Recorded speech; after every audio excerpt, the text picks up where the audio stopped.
आणि त्यांचा धम्म या ग्रंथामध्ये खंड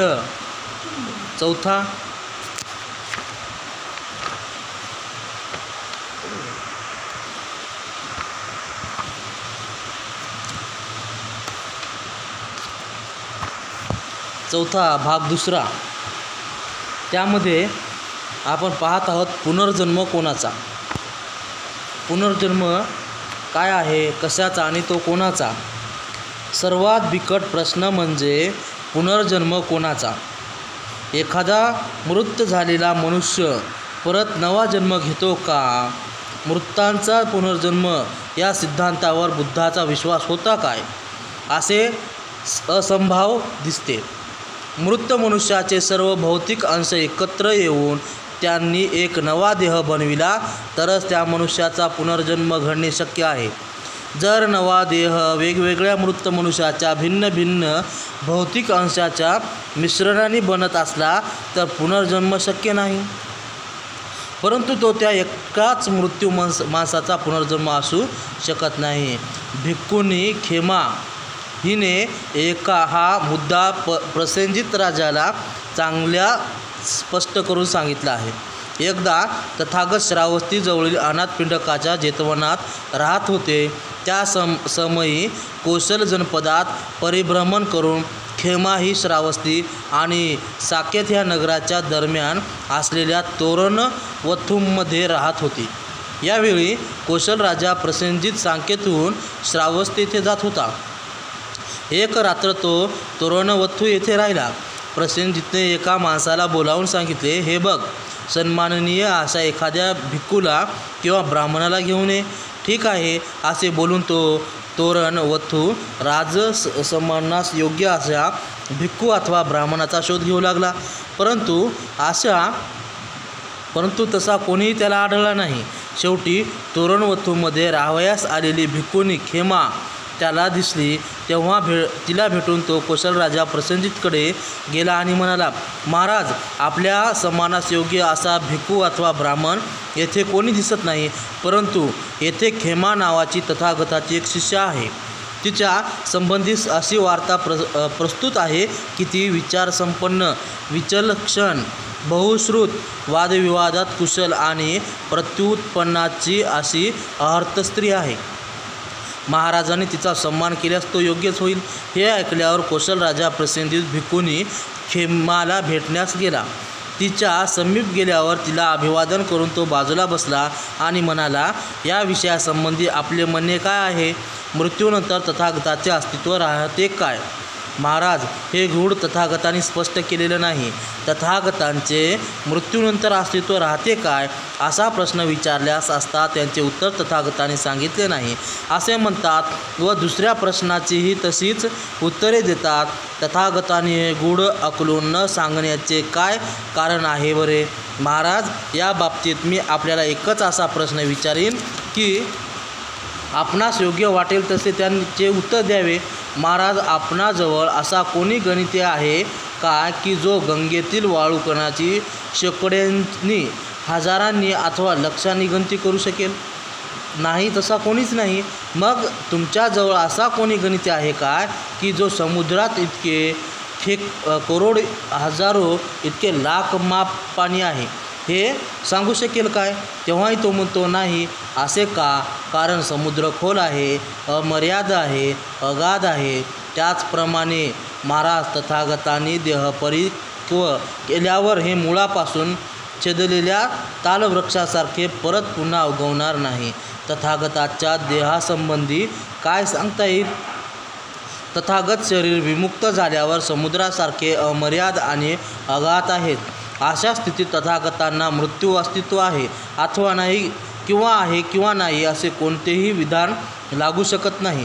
तथागतांची त्यांच्या वेदनावरून व्याख्या करून गेल्यास त्या वेदना तथागतांनी परित्यक्त केल्या आहेत, आमूलाग्र नाहीशा केलेल्या आहेत.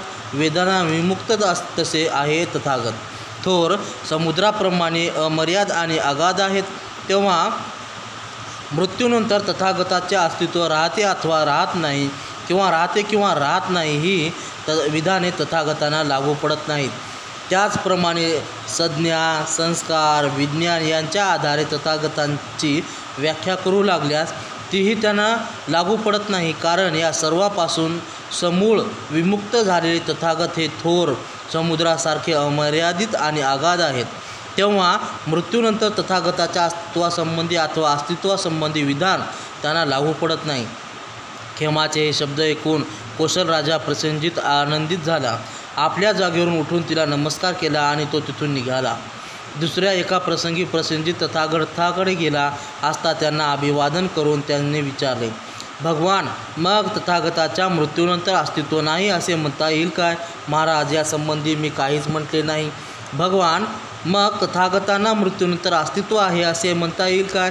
महाराज, मी तसेही म्हटले नाही. नंतर त्याने खेमाला विचारलेला दुसरा प्रश्न विचारला, भगवान, मी जेव्हा आपणाला विचारतो मृत्यूनंतर तथागतांना अस्तित्व आहे काय अथवा नाही, आपण म्हणता की मी ते सांगितलेच नाही, तर भगवान, ह्या न सांगण्याचे कारण तरी काय आहे? महाराज, मी आता तुला एक प्रश्न विचारतो आणि तुला योग्य वाटेल ते उत्तर दे. त्या ठिकाणी तथागतांनी खेमासारखेच प्रसेनजितला प्रश्न विचारले. भगवान, ही खरोखर आश्चर्याची गोष्ट आहे. गुरु शिष्याने दिलेली उत्तरे अर्थता आणि अक्षरता समान, सुसंवादी, सुसंगत आणि उच्चतम आहेत. भगवान, एका समयी भिक्खूंनी खेमाकडे गेलो होतो आणि तिला या गोष्टीसंबंधी विचारले होते आणि भगवंतासारखे तिने अक्षरशः उत्तर दिले होते. भगवान, आम्ही कामाची माणसे, आम्हाला पुष्कळ कामे आहेत, आम्ही जातो. जा, यावेळी जे तुला करणे उचित आहे ते कर.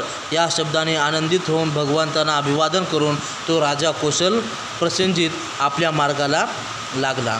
कर्म, बौद्ध आणि ब्राह्मणी कर्मांत सिद्धांत समान आहे का? ब्राह्मणी आणि बौद्ध कर्म काय आहे, सिद्धांत काय आहे, समान आहे का? बौद्ध धर्मात कर्म सिद्धांता इतका इतर कोणताही सिद्धांताने गोंधळ निर्माण केलेला नाही. बौद्ध धर्मात त्यांचे स्थान कोणते आणि त्यांचा विशेष अर्थ काय आहे हे अगोदर सांगितले आहे. आज्ञ हिंदू न समजता केवळ शब्दसामान्यावरून असे म्हणतात की बौद्ध धर्म अथवा ब्राह्मणी वा हिंदू धर्म एकच आहे. सुज्ञ आणि सनातन ब्राह्मणाने असेच म्हणतात, परंतु त्यात त्यांचा हेतू आज्ञ बहुजन समाजाची बुद्धी परस्पर गैरसमजूत करणे हा असतो. सुशिक्षित ब्राह्मणांना माहीत असते की बुद्धाचा कर्मसिद्धांत ब्राह्मणी कर्मसिद्धांतापेक्षा भिन्न आहे आणि तरीही ते म्हणतात की बौद्ध धर्म आणि ब्राह्मणी अथवा हिंदू धर्म एकच आहेत. त्यांच्या द्वेषबुद्धीने चाललेल्या अपप्रचाराला या दोन धर्मातील कर्मसिद्धांताविषयी समान परिभाषेने सहाय्य होते. म्हणून वस्तुस्थिती काय आहे याचे सूक्ष्म परीक्षण करणे आवश्यक आहे. शब्दाचे कितीही साम्य असले तरी बुद्धाच्या कर्मसिद्धांताचा अभिप्राय हा ब्राह्मणी कर्मसिद्धांताच्या अभिप्रायापेक्षा वेगळा आहे.